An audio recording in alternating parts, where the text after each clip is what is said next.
is this equation of hiring. Now you should be able to see my screen. Okay, cool. So the idea I want to present is that in a world where we can't hire people we know, we have to balance different factors. So the factors on the left, you have to make sure that you're not being discriminatory. You have to ensure equity. You also have to ensure that you hire people that are good enough. Those are both things where there's a high baseline that you have to meet.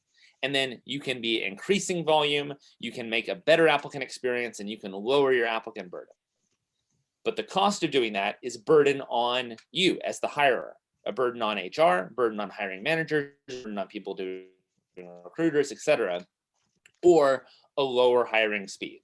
So really obvious, or one of the more simple things is the more people that apply, the longer it takes to assess them, especially when you have to assess everyone that applies. You can't just take the first 50 that apply. One of the ways this rule manifests in government is that you wait until midnight of the day that people can apply, and that way you're not giving an advantage to people just because they happen to live on the East Coast and wake up earlier and can apply earlier. So if we're always waiting till on the East Coast time, that can mean lots of people end up applying.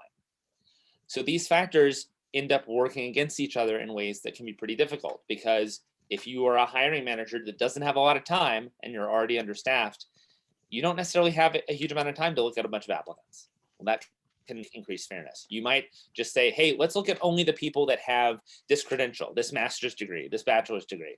Well, then you're cutting out all the people that might otherwise be able to do the job but don't have that educational background.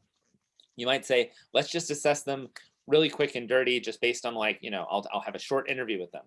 Well, then you might get people that are of low quality. So these things end up working against each other, and there's never enough time and there's never enough speed in agencies unless you adopt various things that can include a lot of bias.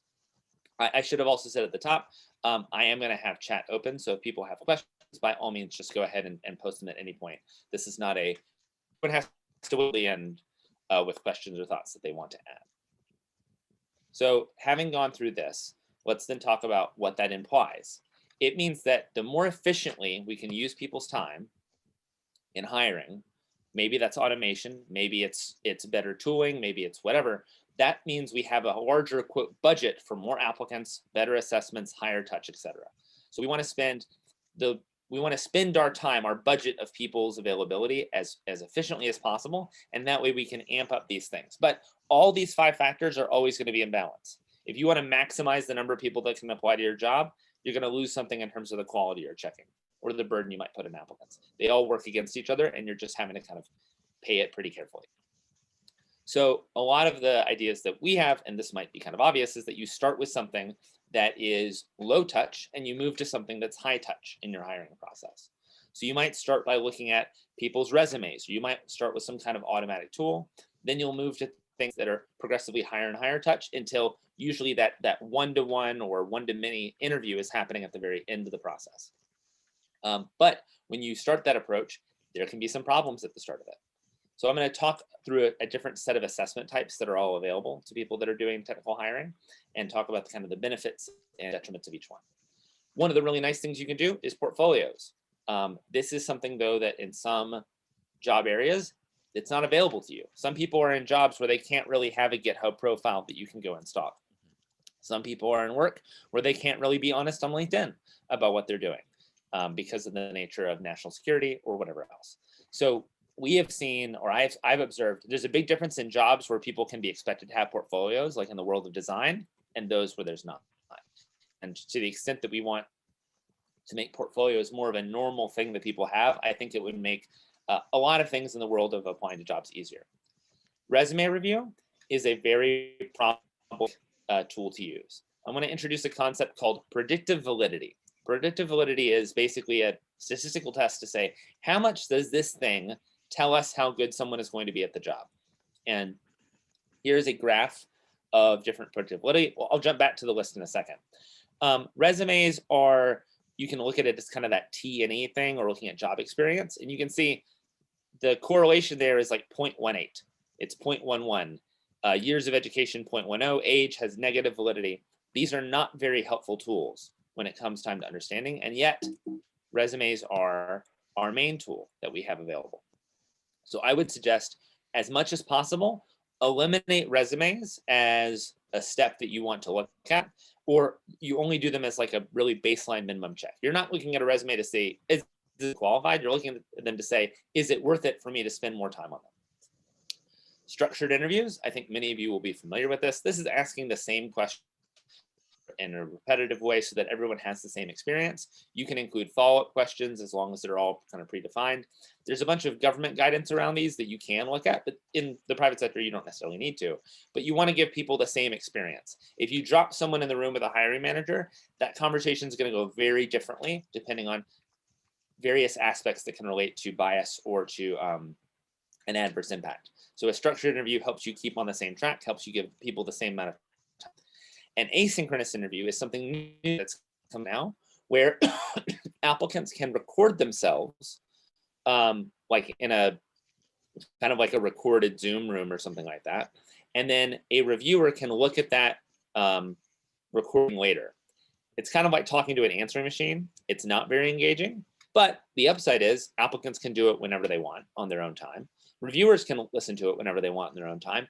And you can do it like a podcast and set it at like 1.5 speed or 1.25 speed and be able to kind of get through more reviews quickly. So that goes back to that applicant experience versus the number of applicants you can take. You can do a lot more reviews more quickly with this, but it's not a fun experience. A lot of the companies that provide asynchronous interviews also are big in like their AI tools for analyzing things. Those tools, I have not found an example of one that is not terrible, where it's looking at facial expressions. It's like, what is the test data that it's bringing in? But the feature of being able to record things, that might be more useful. I think you might want to consider that as being something that's possible. Work sample assessments is let's put a sample project to do in work.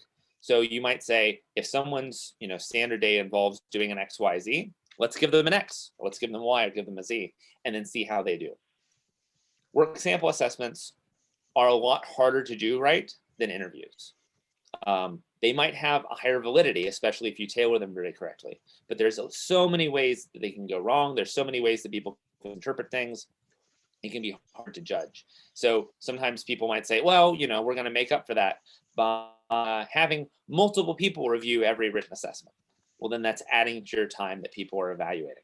But I think I would usually suggest that you do some kind of assessment plus some kind of structured interview.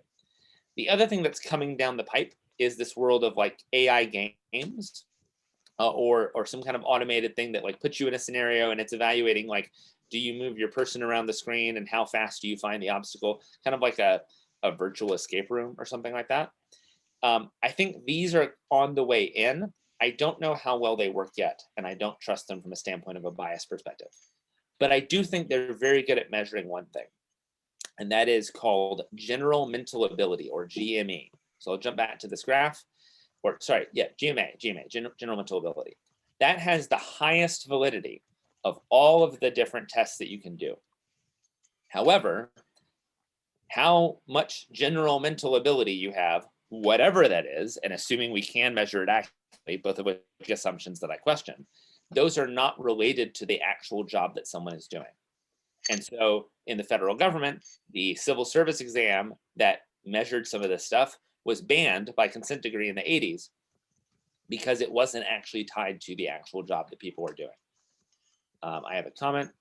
I've done one of those games. I'd be like Q&A after this, like what your perspective of games virtual interviews are and what people have seen in their own experience. So GMA is at the top of this list here, but it's not actually related to the job that you're doing. So another question is, how much are we going to be using tests and how closely are they related to the job? In government, there's a big requirement that these things be very tightly linked.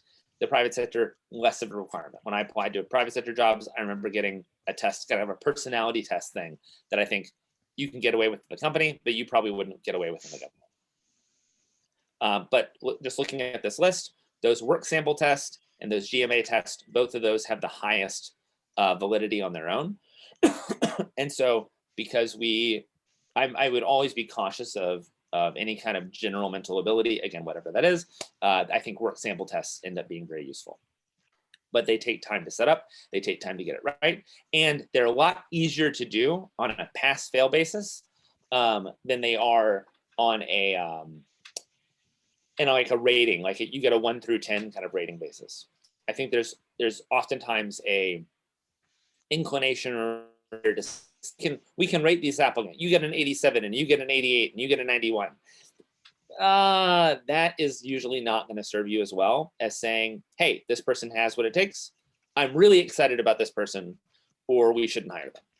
And you generally won't need any more than at most maybe 3 levels of passing: a weak pass, a pass, and a strong pass. Moving someone ahead.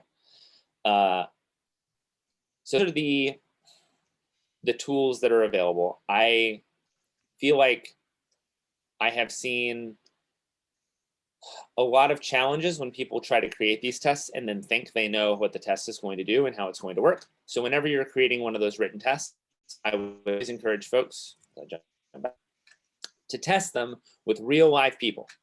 And there's different types of testing that you can. One is like showing it to someone that hasn't seen it before that does the job. Another is showing it to someone that doesn't do the job and seeing how they both react to it. Also seeing, does the work sample assessment scare off people that might otherwise be qualified, but the nature of the assignment is too hard? You will also often see people that are testing these things out. They're not under stress. They'll get it done pretty quickly. If you're stressed and trying to move through one of these things because you have a time limit, it can be a lot harder to move through it. And so be very careful about the time amount that it takes. I think 90 minutes is probably the maximum amount of time that I want to aim for after running these in a few times. And then last up, I want to talk about knowledge tests. I think that these can be a useful tool, not to establish if someone can do the job, but to help establish who can't do the job. If you have, when someone applies, a brief multiple choice question, you fill it up with like vocabulary that would be that will help someone who isn't qualified for the job realize, oh wait, this isn't the job for me, but should be pretty easy for someone that is qualified. So maybe in programming, it's asking about, calling a method or something like that, something that everyone should be expected to know pretty easily. But that helps mean that you're not going to be looking at resumes of people that really shouldn't apply in the first place. And that is a big issue where oftentimes in jobs I've seen, only 20% of the people that apply might be qualified for a job, or even less. Joe writes, I think we recall Google used to be big on GMA, and then their data showed they were not predictive performance in the actual job. I'm not surprised by that. I haven't read that, but I'm not surprised by that. In Victoria, I try to structure interviews. Yes. So if you're building your interview in a way that is reflective of what the applicant will be doing the job, that's really helpful. And if they can be, I did a presentation when I applied to one of the jobs in the past. I just had to come and present something for 5 minutes. I think that was really effective because it was obvious how much prep I had done. I didn't have slides. They said, you have a whiteboard and an eraser and a dry erase marker, go. And I was able to prepare a pretty good presentation. And that, I think, A, helped me get the job, and B, was pretty engaging. I think those are the main questions so far. The other big thing I want to point out about resumes is that they are bias machines in so many ways, with not just old data, but also very recent data, that people are more likely to get a call back, if only just because people are like, oh, I recognize something of myself in this person. And those implicit biases live in all of us, and you can train them and work on them, but they are still very, very, very real. So the less we can be using resumes to say, to set our high bar, maybe use to say, hey, this person, it wouldn't be fair to this person to even ask them to do some kind of written assessment. But that's the first step that you can take. So I'm going to go back to this graph. I'm not going to go through all the different lists, but I want to just point out there's nothing that actually has a super high predictive validity here. This is from a 100-year meta-analysis of many different examinations of hiring mechanisms. So a lot of this is, there is no perfect method. The official government rules around this stuff say, sometimes you're going to miss. Sometimes you might, exclude someone that should be included. Sometimes you might include someone that should be excluded. A lot of the challenges of hiring are going to come from which one of those things you want to maximize. Do you want to minimize the risk that someone who isn't qualified might get in the door because a bad hire can be so costly? Or are you really worried that if you do that, especially in government, someone might sue and say, you didn't give me fair consideration? So in government, we see this tendency sometimes where a lot of people might be found qualified for jobs, but they're not actually qualified for them in the first place.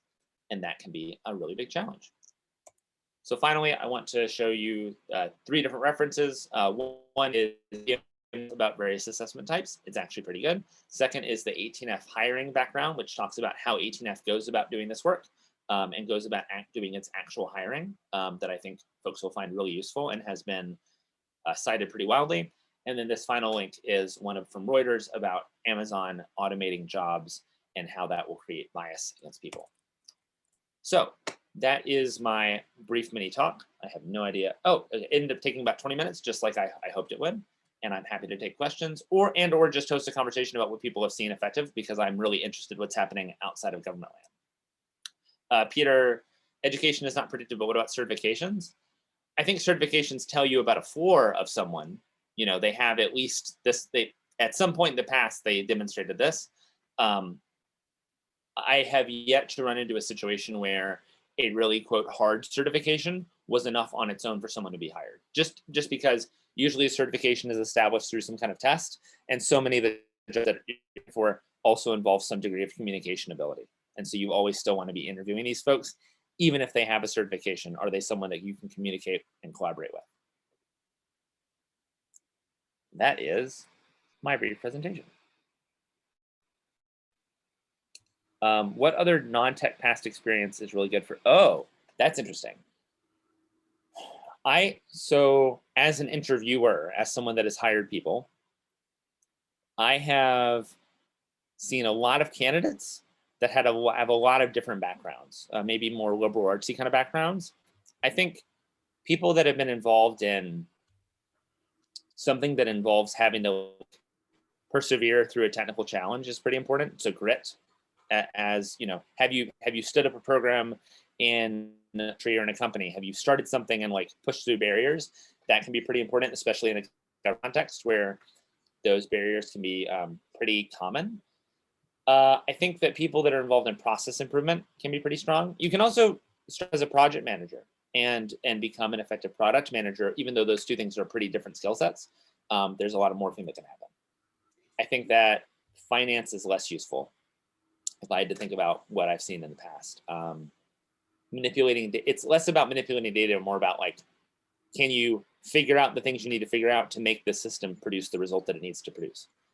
But it's also true that I'm working in a technical environment where like our advanced language is Java, or maybe if we're feeling really fancy or Python, we're not necessarily on the bleeding edge of things like AI. Machine learning is now no longer a bleeding edge thing. And I think that more hiring for that will come. But I think data science as a whole is still figuring itself out. And the government is probably still figuring out how data science will work in the future as well. Yeah, I agree. I think, well, finance can come into play. Like we work with FDIC. So someone who's an entry-level developer has a background in finance is actually like kind of nice. I also look for, I think teachers have amazing communication skills. So they can break it down, they can make sure that you're learning it. And people who work like the help desk and customer service jobs are really good that just like have that mentality, especially for government consulting, I think. Around troubleshooting and then around just like how to be nice to someone who's maybe not being nice to you. That's a skill, right? So, so I'm just going to interject and suggest that if you have a question, you can just go ahead and say in chat, I have a question. And then we'll call on you because it's nice to hear multiple voices. But anyhow, back to you, Will. Joe wrote about how there's an article about his team landed on structured interview plus take-home assignment because that was the only one that gave them good data. I have probably not, I read a lot of articles in the last year, so I'm not sure, but I like that because that's basically where we've iterated as well. Some kind of take home that is not too time consuming and not too painful, plus a structured interview. And you don't need a whole crew of people doing the structured interview. It can be a one-on-one thing. The recording, the note taking that you do can really be helpful with that. So that is a cool link and I'm going to steal it. Peter has a question. So what's the right balance, particularly when you're wanting to hire people who may be coming from disadvantaged backgrounds, of how much work to expect them to do preparing for an interview when they may not have the same time resources that others do? Yep. Or even just computer resources, like if it's something that involves having to work with computers or working with data, do you have a laptop at home? Can you run the libraries that might be assumed to be needed?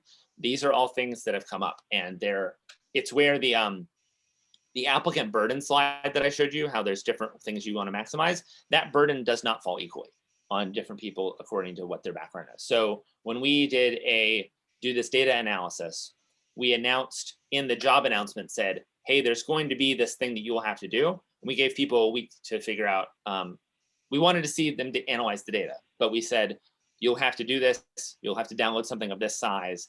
And then we did not care the format of the analysis. It could have come in Excel, that would have worked.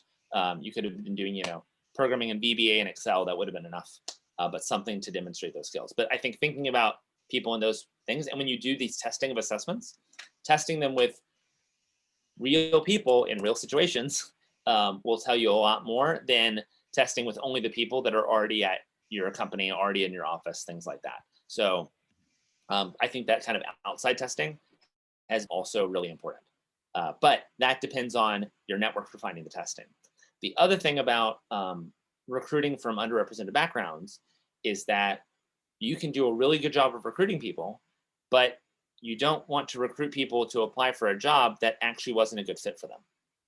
And so there's a balancing factor there. And that's where I think the more the assessments can inform people about what the job is and be related to what the actual job is, not something, I think brain teasers or things like that people have to do.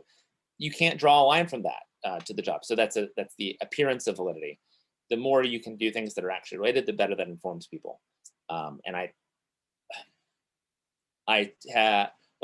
have not seen that actually be a problem in a lot of recruiting. And we've had people of all backgrounds apply to jobs. And then I've done now enough hiring actions that I'm worried that something with a probability of P below 0.5 is going to happen at some point, because after you do 20, something with a 5% chance of happening is likely to happen, but it hasn't happened yet. There's a hand raised, and you said how to pronounce your name, and I don't remember. Nyria? Mm-hmm. Thank Yeah, you. so So my undergrad was in information systems, and I was doing a lot of database management. And so I remember finishing an internship in DC, coming back and completely broke, and having a job that was looking for people with SQL experience to come, and you had to come to Manhattan to take the test. And I'm not from the city, and I was poor. I had to scrape up the money for the gas and then to pay for the toll over the George Washington Bridge. And I didn't even know that Midtown had no side parking, and you had to park in a garage, and I didn't have any money to pay for a garage. And so I was late to the meeting, and I couldn't even, they didn't even let me take the test. And so it was that was their last day, and I had used every bit of money I had to drive up from Virginia just to get there, to be turned away. And yeah, so it was a journey to get back on the tech side, going through education and stuff like that. But yeah, I could feel I don't think that they thought oh wait, people might be coming and they might be fresh graduates and they're broke, so maybe let's find another way. So yeah, I can relate to that. Yes, I think that you speak to something that when I applied to my first job out of college, they flew me to Wisconsin and put me up in a hotel to interview for the job. I think I did a one for 20 minutes, and they made they wanted people to fly to Wisconsin, but also that's a huge not every location is equitable either. So Wisconsin was a place where I'm from the South, and so I was spooked out at how white Wisconsin was, but it bothered me a lot less than it might bother other people. I'm sorry, you were saying one more thing. No, I was saying, yeah, that's a big difference. I know that some people who were doing finance and stuff, Deloitte was traveling them by train or plane, but yeah, no, I didn't get that luxury. And that the way that recruiting happens at certain colleges versus other colleges is another way that, like, you know, you'll start off with like a multi-tracking that leads with an equitable situation. And then also, just because, you know, we have a diverse set of people that are applying does not mean that we're actually inclusive when they come into the job, and how your hiring process can communicate that is important. There's a question in the chat about personality screening. So this is tricky, partly because it's hard to argue legally that someone who has the qualifications for a job shouldn't get it because something is wrong with their personality. You can argue they can't collaborate, they can't communicate, but it would not be valid. My understanding is that it's not valid just because, like, I'm irked by a person. You can't necessarily say you're not going to get this job in the government as long as they're demonstrating the skills that are needed for the job. So it's important to say what are the skills needed for the job, but this is probably a situation where the private sector is different than the public sector. I agree with Victoria that there are lots of behavioral kind of questions that you can ask, but it's hard because you're not testing in an interview someone's ability to actually, like, empathize with you as a person. You're testing them their ability to kind of show up for 20 minutes and do something. And so there may be benefits to having them do a presentation, but there's a fair number of things that are hard. And that's where, like, that benefit of referrals and things like that, it's real. Like, I don't want to deny that. I think it's something that we can't do in government for, like, reasons of equity, but, like, having alternate methods of accountability for people. The first time I ever hired folks was in college for a job to bells in the bell tower. And I was amazed. I was like, oh, nepotism makes sense now, because I was looking at these applications and I had constructed a blind process where I could not see whose application was whose, but I could feel my unconscious mind like being like, is this guy? Because I knew some of the people that were applying who I wanted the job. And my mind was like, this will be so much easier if it's just the people that I already know and already have some kind of, like, tea with, because hiring is an investment in someone. But that's hard. I can't stand the questionnaires where they say, if we ask you the same question 5 different ways to see if someone's being inconsistent, all those things are gameable. You're testing someone's test-taking ability and not actually their technical ability. To go back on the technical question for one more second, when creating technical questions, use the people that are the best at the job to write your questions. Don't have HR or even the hiring manager. The skill set of being a manager is different than the skill set of doing the job. As a hiring manager, you should pick the strongest subject matter expert that you work with and say, what's an assessment that we can do here? And brainstorm some different things, try some different ideas. You can do it in a workshop format. That will end up being a lot better than asking just a hiring manager to do it on their own if you're trying to assess for technical skill set and technical ability. Myers-Briggs, I would not trust. I like the Enneagram, but that's just because I'm weird. It's not something that I would swear by as a generally useful tool. And it's not something that different people from different backgrounds are going to react differently to tests like that. And you have to give them the historic way that they've been used or not been used to be helpful. Also, I think sometimes those types of questions that produce those personality outcomes, a hiring manager that has bias will, like, look at that outcome and justify it to do whatever outcome you want to do in the first place. So that's the benefit of having someone that's not the hiring manager involved in the rating of people. In the process that I recommend most, if you're having someone else on your team, a subject matter expert, review a written assessment, cut the person's name out that's applying. You don't need that. If you're having them review a resume, cut the person's name out. Cut out even the college that they went to. That's not going to tell you anything about the person's skills. It'll tell you what a college thought of them when they were 17, but that at minimum was like 5 years ago or 4 years ago. So that doesn't actually tell you that much. Those things can be really helpful. And then the hiring manager looking at candidates can get, along with the resumes, paragraph statements of what this me's thought when I talked to this person, when I interviewed this person, when I reviewed their written material, etc. I don't know what persona is, so that may be to Victoria. Yeah, I think it's one of the applications that was, like, loosely based on Myers-Briggs, but was actually screening applicants for, like, mental health issues, and that was a clear violation.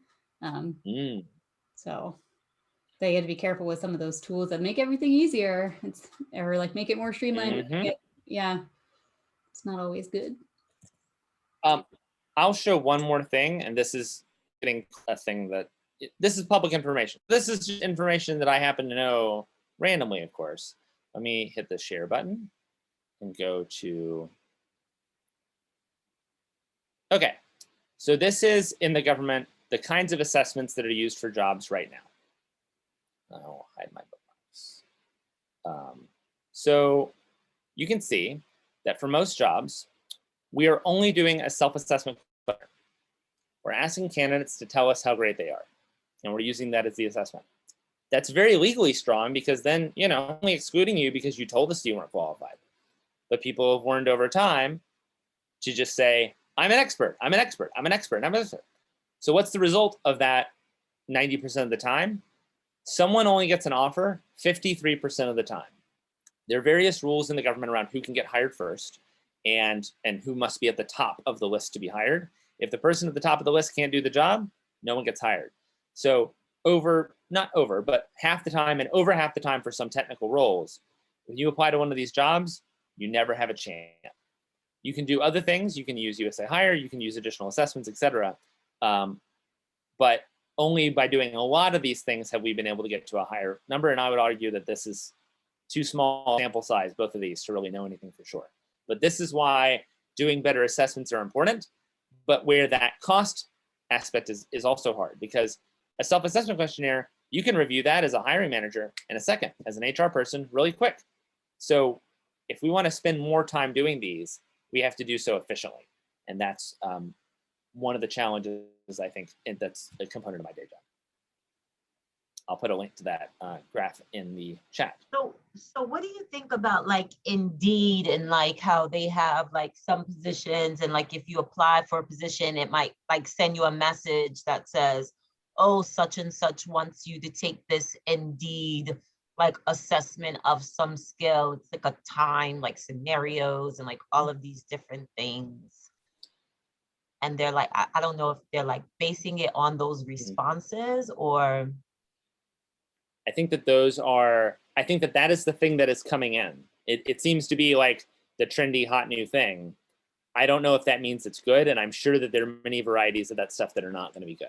Some startups are claiming we are going to do these types of games as a way to counteract bias. Basically, that the bias of an interview and the bias of a resume review is so high that the games will actually function better. I think they usually do that by like cheating and using general mental ability, GMA, in a way that government can't. But I think they're going to get smarter, and as long as you have a good set of training data, they at least might let you, with a pretty high confidence interval, reject some people at the start so that you can spend your time assessing people that are more in the gray. But everyone that applies, people are going to be in that gray zone. If you want to spend enough time to really know them, maybe you want a program where people can, you know, start with you and work for 2 weeks or something like that. But that's not fair in a bunch of other life ways as well. So you're only ever going to get a certain amount of certainty, and that's the I guess the freedom of being in the private sector is that you can afford to be sure. You can reject people that are maybes. In government, you know, if someone has those minimum quals, they have to be considered, and so it's a lot more tough because you have to evaluate in those gray zones versus kind of playing it safe by only taking the top X% of people that apply.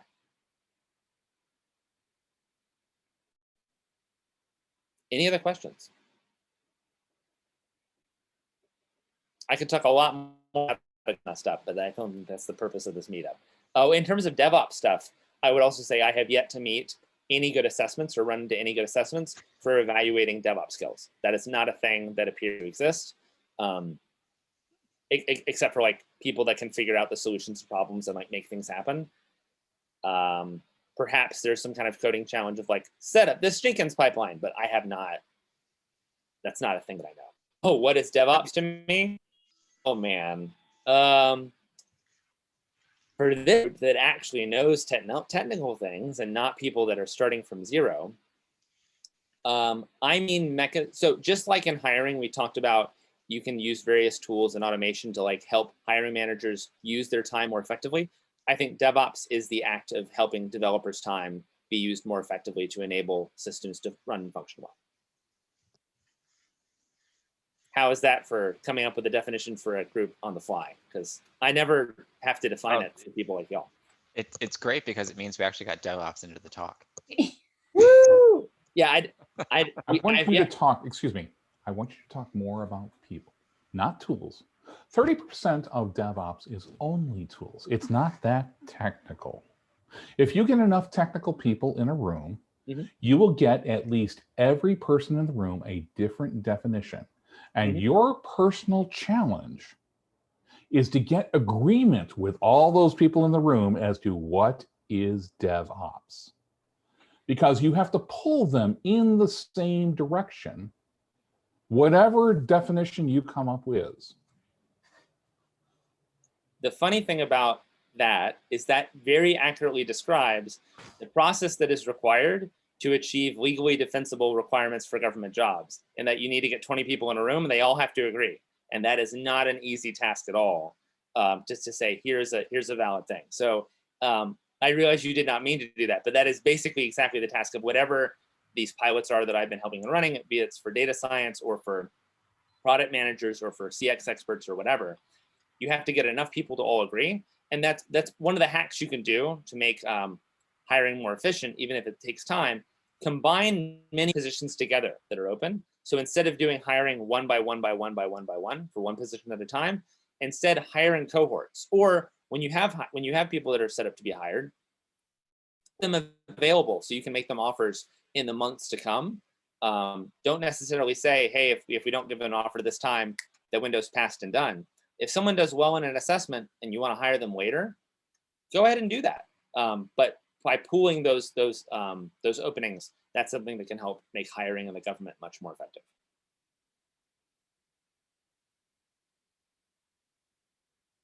Great. Well,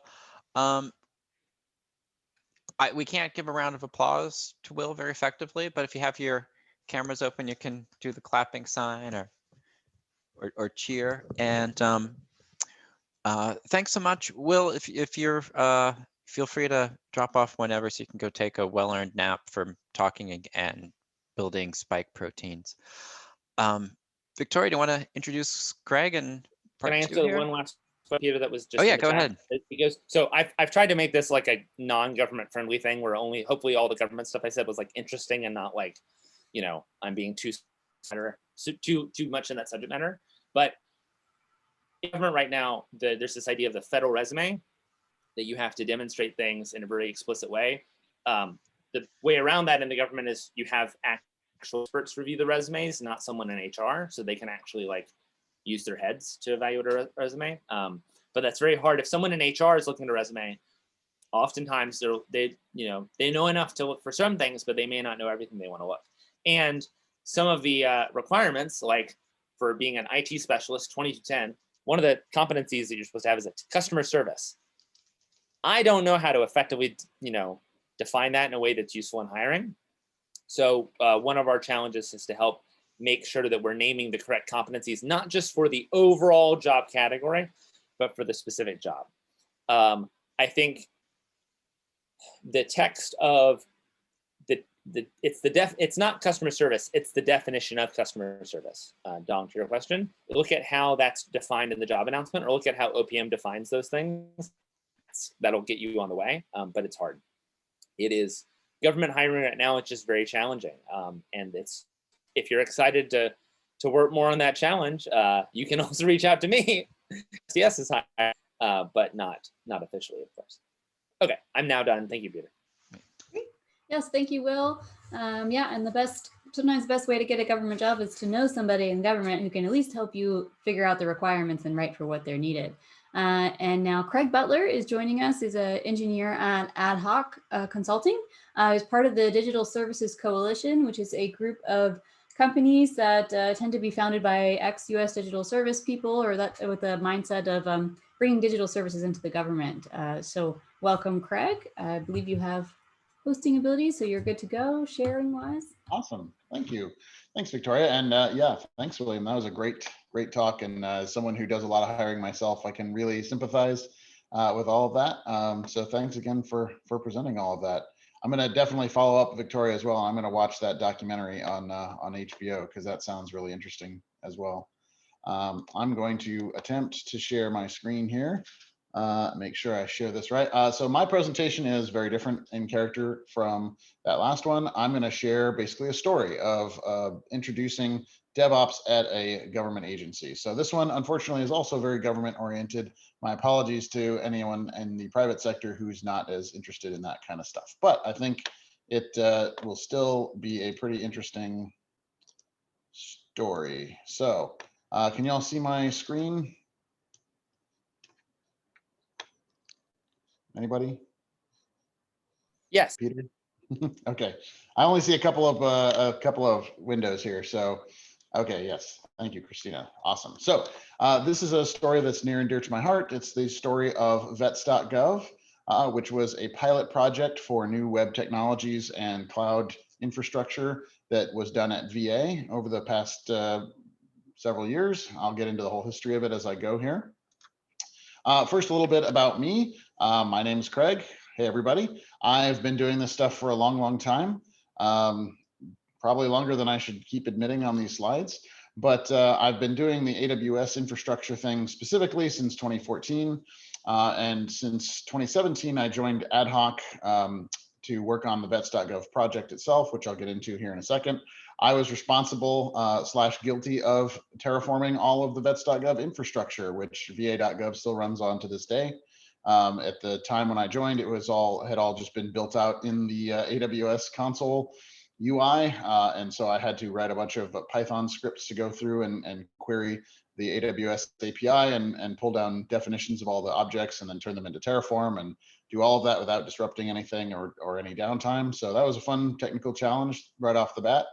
I was also key in the VA.gov rebranding launch, which happened in, that was November 2018, I think, when we basically the code that we had written and the infrastructure that we had designed for Vets.gov became the new VA.gov. So the VA.gov that you see today is actually running in the cloud. It's running in AWS, and it is the front door for the Veterans Administration. And I was very proud to be a part of that whole process. After that, I moved over to the VA Lighthouse project, which is a project to expose veteran data to third parties, healthcare organizations, veteran service organizations, et cetera, through an API. And I was building out all of the infrastructure over there for that.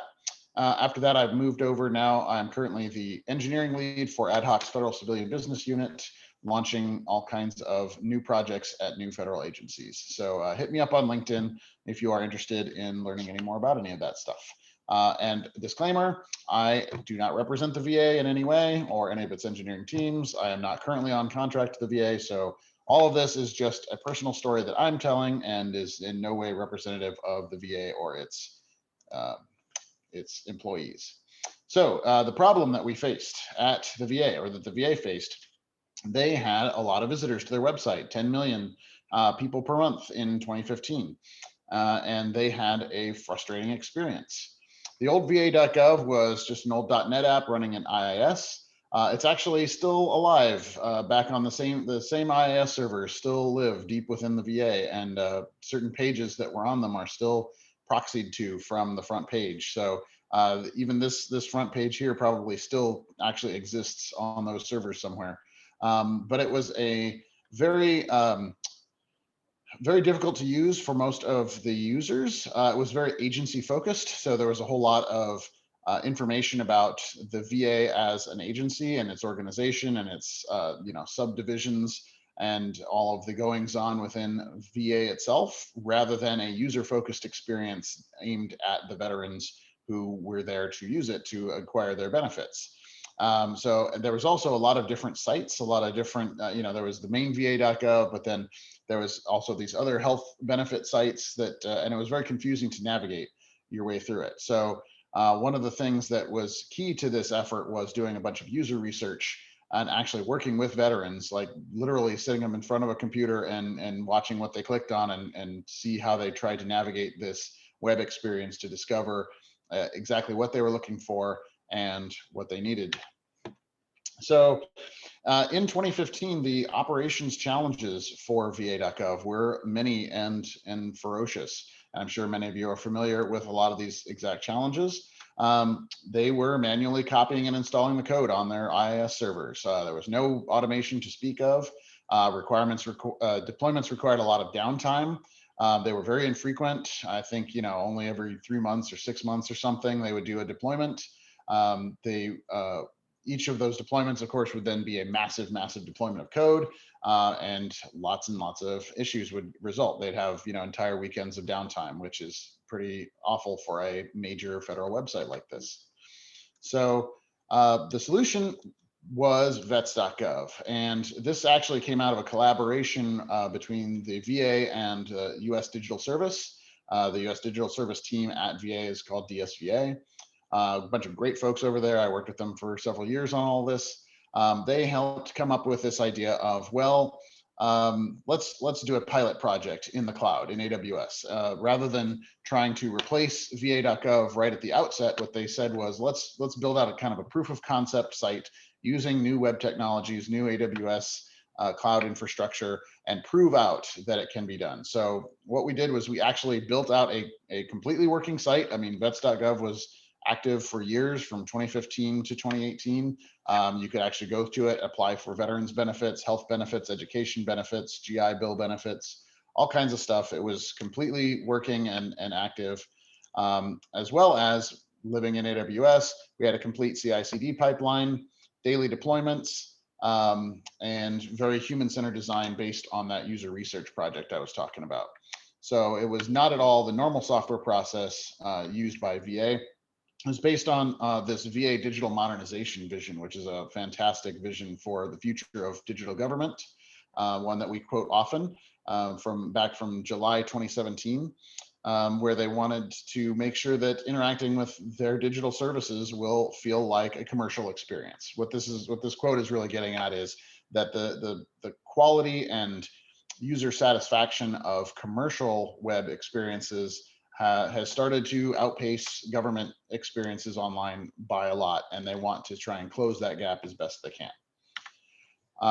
So the VA's digital modernization principles were as listed here on this slide, but basically they wanted it to be a much more commercial-like experience. There's a single front door, a single page for every agency where members of the public can go and find the services they're looking for. In fact, if you go and look at va.gov today, you'll see that the user-centered design that we came up with was basically just we found that 80 to 90% of things that people were going to the va.gov for were 20 specific things, looking for benefits or looking for information.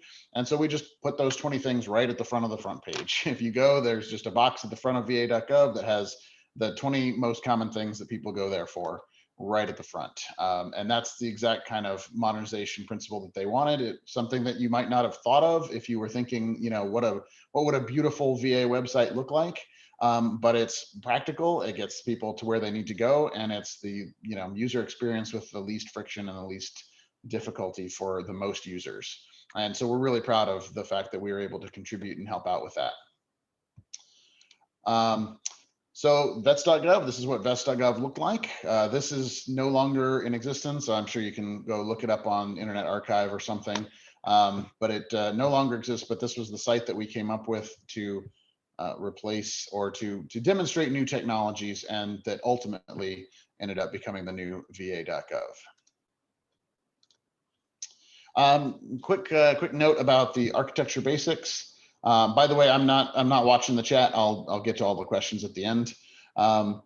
Architecture basics. So this is a very simple, high-level design. Basically, what we did for our pilot project was we planted Vets.gov in AWS and just put it in front of existing VA APIs and VA data sources.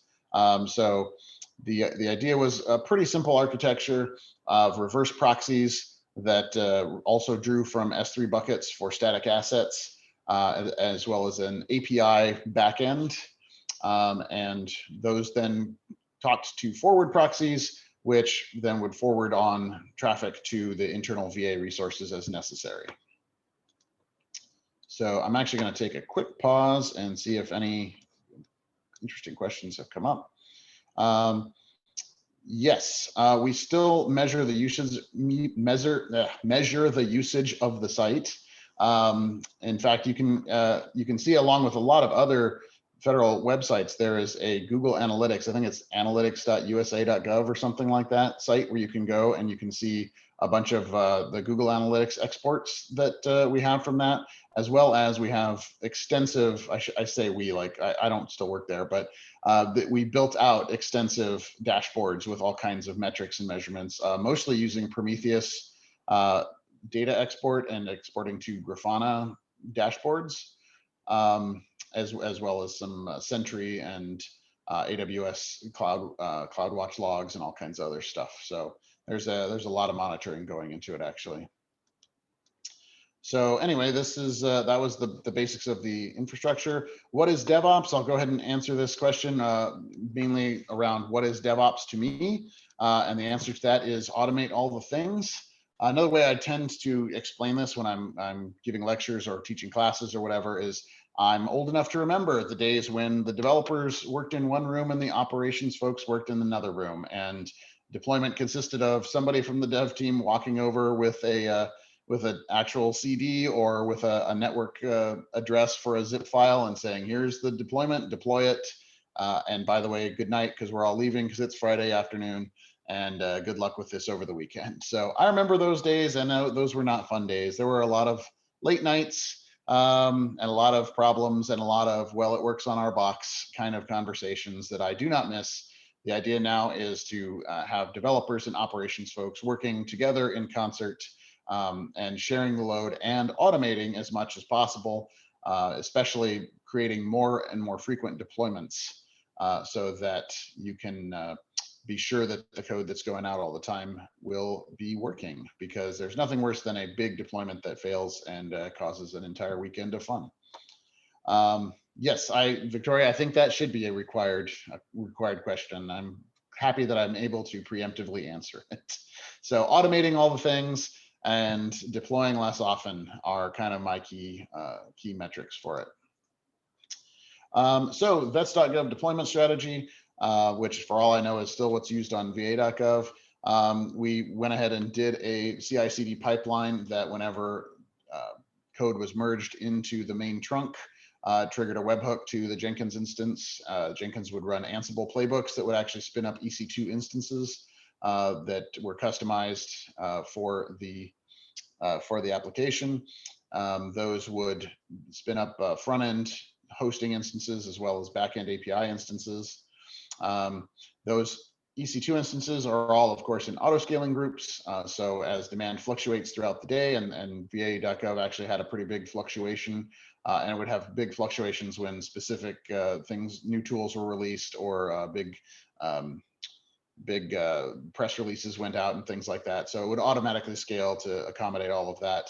And a failed deployment, I hesitate to call it a blue-green deployment. It wasn't really and truly a blue-green deployment, but it was in the sense that if a deployment failed, it just meant that the old instances were still running. And so there was no downtime from bad deployments whenever they would happen, which was rarely. Instead, the site maintained and stayed up all the time. Got a bunch of questions coming in. Do we have any cool metrics like how long? I do not have those handy. Those might exist somewhere, but they were long. They were like entire weekends where the site would just be down and broken. But I don't have any actual stats on that stuff. I would love to know that. Now the deployments are seamless and go unnoticed. So unless major network hardware has to be changed over, I don't think there would be a noticeable downtime for any of the deployments. So Joe's asking why Ansible over Terraform for provisioning. So actually, we use Terraform for all of the persistent infrastructure. So everything from the load balancers to the network pieces, the VPCs, the security groups, IAM, everything else was done in Terraform. The reason that we were using Ansible, well, a couple of reasons. One reason we were using Ansible, it was that was what was there in the first place. Whoever had started off the project, and I don't want to name any names or get anybody in trouble, but whoever started off the project did everything in Ansible. And when I say everything, I mean everything. They did even the security groups, even the networking, all of it was just very kludgily collegially implemented through Ansible. And we went ahead and, like I said, when I did that terraforming, I took as much of it out of Ansible as possible and put it all into Terraform. But we kept the actual deployment of the EC2 instances and the auto scaling groups in Ansible because it was already there. It already worked pretty well. And we did a lot of customization to our images that we didn't want to have to change all of that out. We talked quite a bit actually about redoing the image building in Puppet instead of Ansible. We didn't get around to that before I left anyway. I don't know what they've done since then. Yeah, we just kind of determined that the Ansible code was a little bit better for the actual deployment of the instances themselves, whereas Terraform was better suited to doing the persistent infrastructure piece of it. Now, actually, you know, in more recent deployments that I've done, I tend to do all Terraform. I really like Terraform, and I tend to do deployments in ECS rather than EC2. But you know, this was 2015 that this project started, so hope that answers your question, Joe.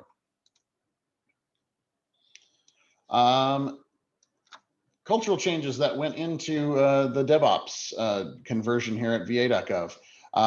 As I said before, the frequent releases and deployments created a lot of consistency. I really think of DevOps, and now that I think of this, I should make a graphic like this. I think of DevOps like a bicycle. It's one of those things where the faster you're going, the more stable it is, rather than you know, the kind of the old-fashioned way of thinking that you got to move slow to stay stable. It's actually, the more you are able to deploy in an automated fashion rapidly, the more stable you have and the more consistent your infrastructure can be. No more maintenance windows. There are no more maintenance windows anymore. At least not for the last year or so that I was there.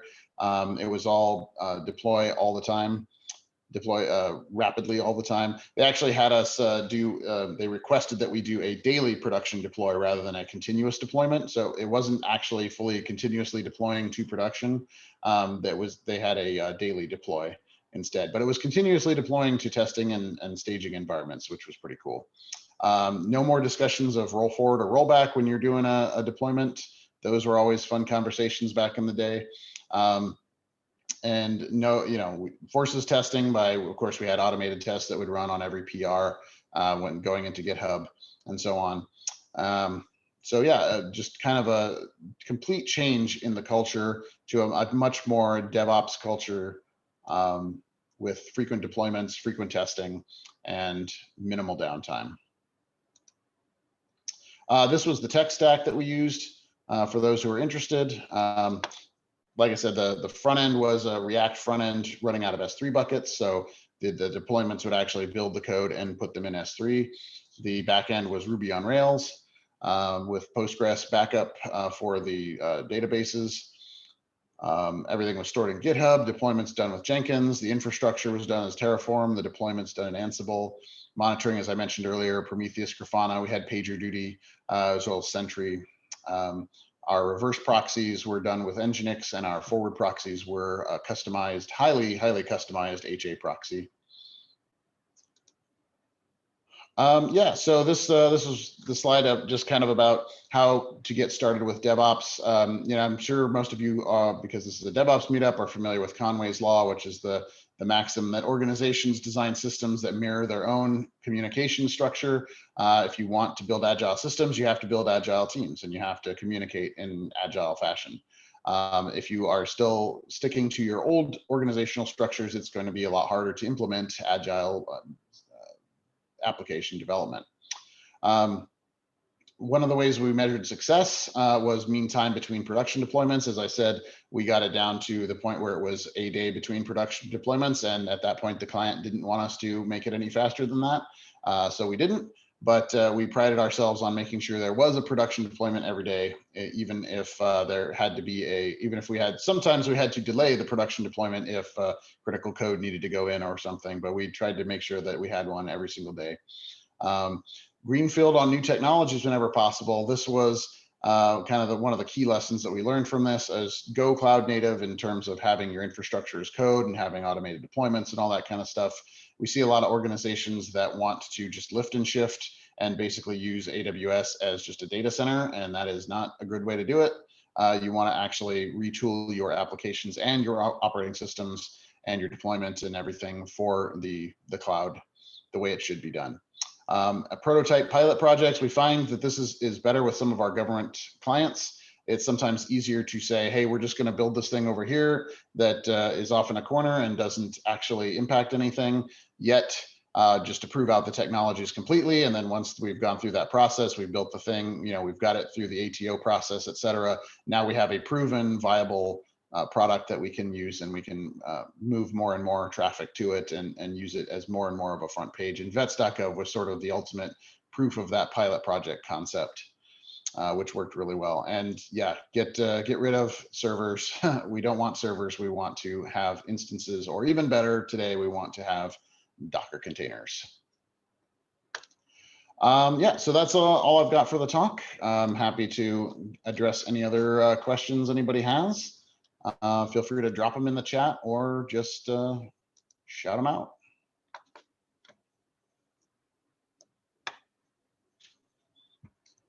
All right, Will, tell us your anecdote. So I think I was on the team that helped VA buy that AWS initially. If you remember, yeah? Wasn't that purchased via GSA? I don't remember. I wasn't there for that part of it, but it might have been. Yeah, they changed. We had a hell of a time convincing a contracting officer that we didn't know how much cloud we needed beforehand. So we were having to go through these multiple metaphors round and round and round about to help them realize, like, no, we don't know how much we need. We'll find out when we use it. No, we can't, because they just didn't know how to apply that. And the VA tried to put a provision in the deal saying, as part of it, we were not allowed to discuss it without their prior review of all comms the GSA would put out, because working in the VA is hard. So thank you, Craig. That's all. Yeah, you're welcome. And it's gotten a lot better there, at least with the comms part of it. I've had this talk. I've gone through the approval process for this talk, as well as other talks that I've done about VA stuff, and they've gotten a lot better about it in that way. And yeah, it's there's a lot of AWS at VA now, a lot of cloud actually, Azure and AWS, and probably Google Cloud now, for all I know. They've really invested in it. And I gotta compliment them greatly on that. They've really been very forward on the, very ambitious on the cloud front now. So been proud to be a part of that. Joe's got a question. Yeah, so you're singing a pretty distinctive song through this presentation, and it's a song that I've also heard a lady named Charity Majors singing, to the point where she'll even advocate things like, if you really trust your CI/CD pipeline, go ahead and deploy on Friday at 4:30 p.m. right before everybody goes home, because if you really trust it, if you really built it well, and you did, why not? To the point where she's like, the penalty of waiting till Monday to do that deploy is worse than the potential penalty of dealing with a Friday misdeploy. I was wondering if you've run across her, any of her work, or maybe even worked with her on anything or that sort of thing. No, I haven't worked with her on anything. I don't know if I've ever met her or run across her, but yeah, I'm familiar with her work. And yeah, I tend to agree. Like, when you have a really good, solid deployment pipeline, you can deploy any day, anytime, and have confidence that, like I was saying, worst case scenario, and this is the blue-green deploy concept, worst case scenario, you're just still running on the old code instead of the new code. And so you can kick it off anytime you need to, and have confidence that you're not going to cause downtime. At least the worst you might have to do is say, oh, for some reason the deployment failed and we're still running on yesterday's code, which is not a bad problem to have.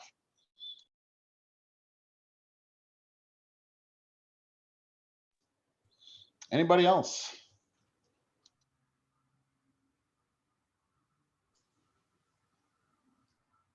Give the 10 seconds. How are things moving along culturally there outside of the technology? I think they have like a dedicated USDS team or digital services team now there at VA, or maybe I'm confusing them with CMS. No, yeah, they do. It's called DSVA.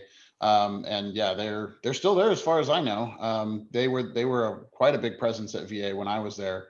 I haven't actually worked for VA since right at the beginning of 2020, so a little over a year now.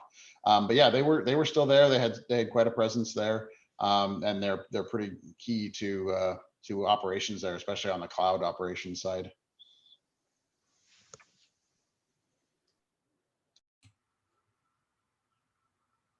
Yeah, I know they have a big agile DevOps vehicle out there that's in a state in procurement, but that should also bring in some more talent in digital service teams. Not US digital service, but just digital service. Yep, definitely.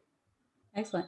Well, thank you so much, Craig. I thought that was really great, and everyone appreciates you being here. We can give it up for Craig, a little clapping or emojis. Yep. And you shared your contact information, right? Your LinkedIn, so people can connect with you outside the meetup. And yeah, join us in DC Tech Stack to keep the conversation going. Is there anything else, Peter or Christina or Trevor, you want to add? Or speakers, whoever, anybody want to say? So what's going to happen, Victoria, with are people going to have to prepare ahead of time for the Secure Code Warrior? We should be watch this space over the next few weeks, or just show up and dive in? You'll show up and you'll get a link and you can dive right in. We'll do a few minutes in the beginning. We'll talk about what the platform is, and the people who actually made it can talk about it better. And then we'll get anybody questions, make sure everybody gets their access set up, and we'll go for 2 hours and then see who wins. I think we'll win either a hoodie or a coffee cup or something like that. But you actually get swag for if you get first or second. Although I have a feeling that I'm going to get stopped in this group, but we'll see. As long as it's under $20, that's fine. Yeah, it should be under 20. All right. Well, thanks everybody. Have a good rest of your Tuesday. Enjoy your evening. Bye. Bye. Go well, everyone.